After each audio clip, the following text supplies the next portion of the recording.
Hi everyone, my name is Maggie Sumlin and today I'm going to be talking to you about Guillain-Barré syndrome. First of all, I wanted to thank everyone for all the kind and encouraging words on the last speech that I gave. I really appreciate it. So, imagine that you go to sleep and wake up completely unable to move your body. Your brain is telling your body to move, but your body is simply not listening. Well, this actually happened to my dad in the fall of 2012. I woke up regular day of school, going to 5th grade, and little did I know that my dad had woken up completely paralyzed from the neck down. It was Guillain-Barré syndrome. Guillain-Barré syndrome is an autoimmune disorder that affects the peripheral nervous system. So your nerves are kind of like an extension cord. So whenever you think of an extension cord, there's the wire in the middle and the rubber that wraps around it to protect it. Well, when the outer layer is taken off, some of the connection can be lost. It is the same with your nerves. And I have a picture here to show you.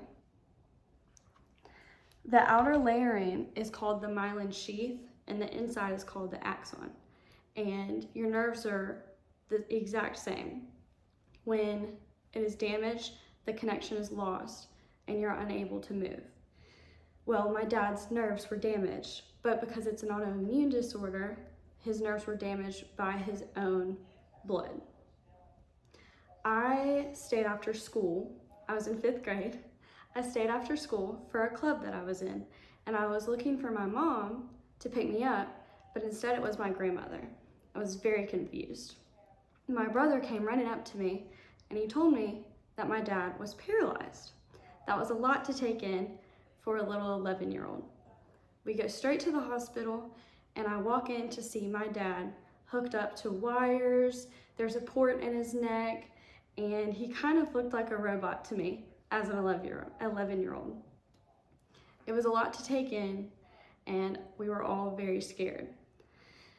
Whenever he went into the emergency room, they gave him a spinal tap, and that's when they check the spinal fluid.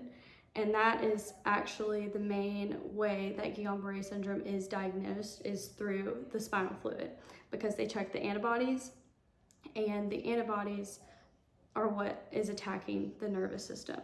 So whenever he was in the hospital, they did a spinal tap. They confirmed that it was Guillain-Barré syndrome, and the specific first line of defense for Guillain-Barré syndrome is to stop the damage of the nerves first.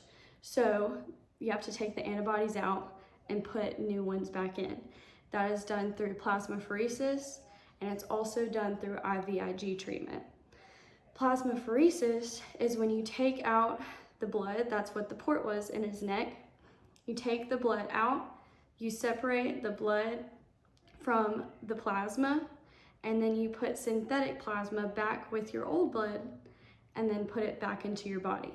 I actually have a picture of what a plasmapheresis machine looks like, and it was very scary for me to see my dad connected to that.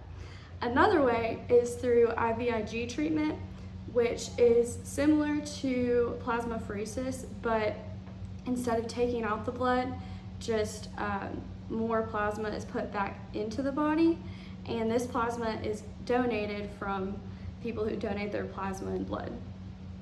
So after they do plasmapheresis, IVIG treatment, which they did find that plasmapheresis and IVIG treatment are best used when used together, and the results are the best when they are both used at the same time. After they did plasmapheresis for several days, along with IVIG treatment, they began physical therapy immediately. And studies have actually shown that if you start intense physical therapy as soon as possible with Guillain-Barré patients, they tend to have a faster recovery. So they immediately started him with physical therapy and occupational therapy, just trying to get him to be able to do activities of daily life. After doing inpatient physical therapy at the hospital, he was then sent home, and he was sent home in a wheelchair. Now, whenever we first got to the hospital, they told us that most patients who come in with Guillain-Barré syndrome tend to leave within 2 or 3 weeks. And after doing further research, I found out that the majority of Guillain-Barré patients are walking out of the hospital within several weeks to several months. But after my dad was in the hospital for several months, he actually left in a wheelchair, still unable to move. And it was because his case was so severe.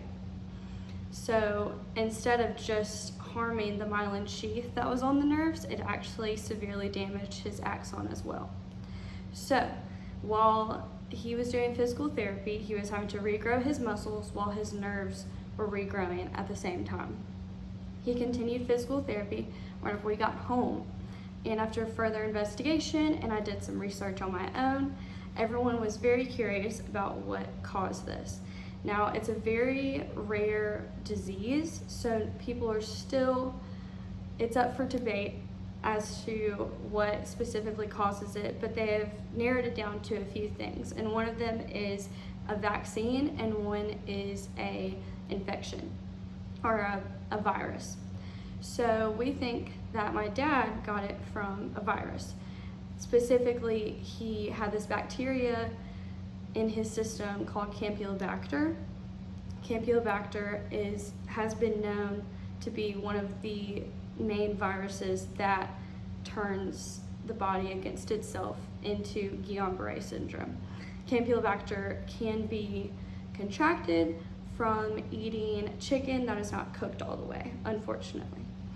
So after we figured that out, it kind of helped subside our curiosity, and it helped with the diagnosis process. As he continued with physical therapy, he had to learn how to crawl again and walk again, and today, it has been many, many years, but to a normal person, he probably wouldn't be able to tell. He had to do 4 or 5 years of physical therapy to be where he is today, which is much longer than the average Guillain-Barré patient.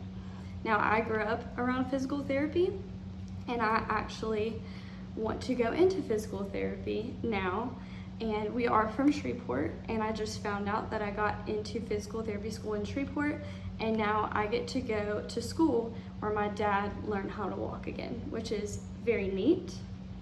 I really hope that you enjoy learning about Guillain-Barré syndrome because it has had such a big impact on my family, and we all love to spread awareness about the disease. Thank you.